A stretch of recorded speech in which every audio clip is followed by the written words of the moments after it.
In early 2022, Moldova stood on a precipice. Russia was preparing to invade Ukraine, and Moldova, small and vulnerable, was next in Putin's vision to restore Russia's influence. The Kremlin's plan was simple: conquer Ukraine, then link up with Russian troops in Transnistria, effectively swallowing Moldova and ending its European dreams. Moldova's weaknesses were glaring: economic fragility, dependence on Russian gas, a tiny military, and deep political divisions exploited by Moscow. Russian troops in Transnistria loomed as a constant threat, a loaded gun pointed at Moldova's heart. Putin assumed Ukraine would fall quickly, the West would hesitate, and Moldova would capitulate, paving the way for a pro-Russian regime in Chisinau.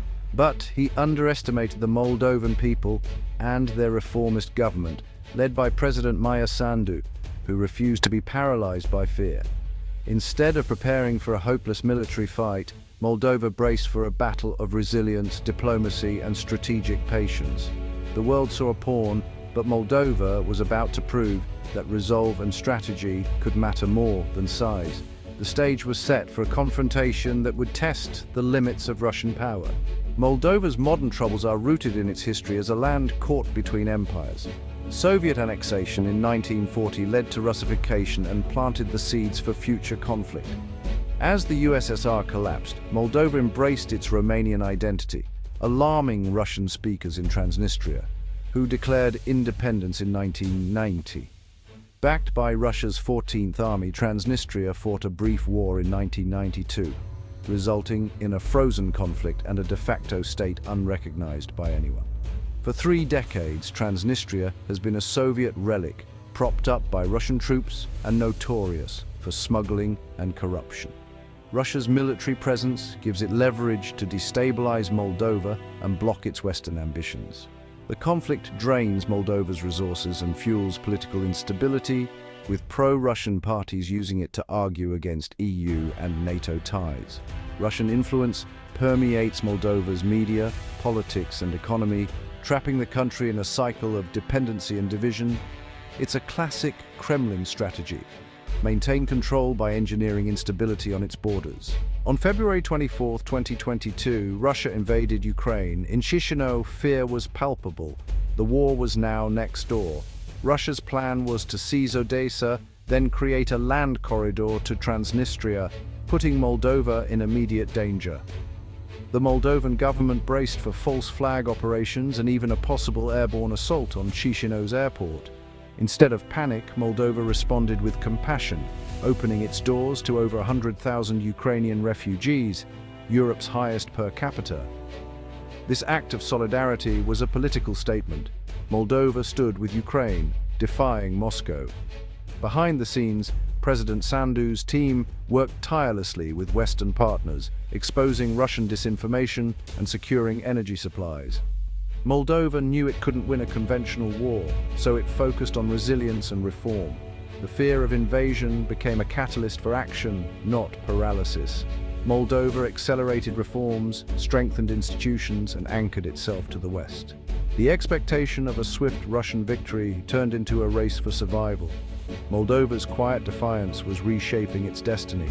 Russia's blitzkrieg in Ukraine stalled. The myth of Russian military invincibility was shattered. Odessa held out, and the dream of a land bridge to Transnistria vanished. With every Russian setback, Moldova's confidence grew. The threat of invasion receded. The once feared Russian troops in Transnistria now looked isolated and vulnerable. Emboldened, Moldova's government went on the diplomatic offensive, openly accusing Russia of hybrid warfare and expelling Kremlin agents. This marked a dramatic shift from past caution to assertiveness. Moldovan society rallied, national pride surged, and pro-European sentiment solidified. The refugee crisis showed Moldovans their own strength and unity. The war clarified Moldova's choice: Europe or Russian domination. Most Moldovans, seeing Ukraine's suffering, chose the West. With the immediate threat diminished, Moldova seized the moment. In March 2022, Moldova applied for EU membership, and by June, it was granted candidate status, a historic leap. The government launched urgent reforms, fighting corruption, strengthening the rule of law, and modernizing the justice system. Cleaning up at home made Moldova less vulnerable to Russian interference. Moldova deepened security ties with Romania and Ukraine and began receiving Western military aid and training. The country's economic and security realignment was a direct challenge to Russia's influence. Civil society played a vital role, monitoring reforms and combating disinformation. Moldova was no longer just reacting to Moscow, it was shaping its own future. Ironically, Putin's war accelerated Moldova's journey west. The country was transforming, decisively leaving Moscow's shadow. The war in Ukraine upended Transnistria's status quo. The sheriff elite, long profiting from both Russian patronage and EU trade, suddenly found themselves isolated. Over 70% of Transnistria's exports went to the EU, but the Ukrainian border was now sealed and Russian support was dwindling. Russian troops in the region were cut off, and Moscow was distracted by its own war. Mysterious explosions in Transnistria hinted at false flag operations, but the local leadership avoided escalation. The sheriff elite prioritized economic survival over ideology, seeking dialogue with Chisinau. Maintaining trade with the West became essential, and loyalty to Moscow began to fade. The Kremlin's grip weakened as Transnistria's interests shifted. The region's future now seemed more secure with Moldova and the EU than with a faltering Russia. The puppet masters in Moscow were losing control. Russia's main weapon against Moldova was gas, until the war forced Moldova to break free. Gazprom slashed supplies, hoping to trigger crisis, but EU and Romanian support helped Moldova secure alternatives. By 2023, Moldova was largely independent of Russian gas, ending decades of energy blackmail. This shift gave Moldova new freedom and forced businesses to look westward. Exports to the EU surged, making European integration an economic necessity. For Transnistria, the loss of free Russian gas crippled its economy and the Sheriff Empire. New customs laws ended the region's privileged status, reintegrating it economically with Moldova.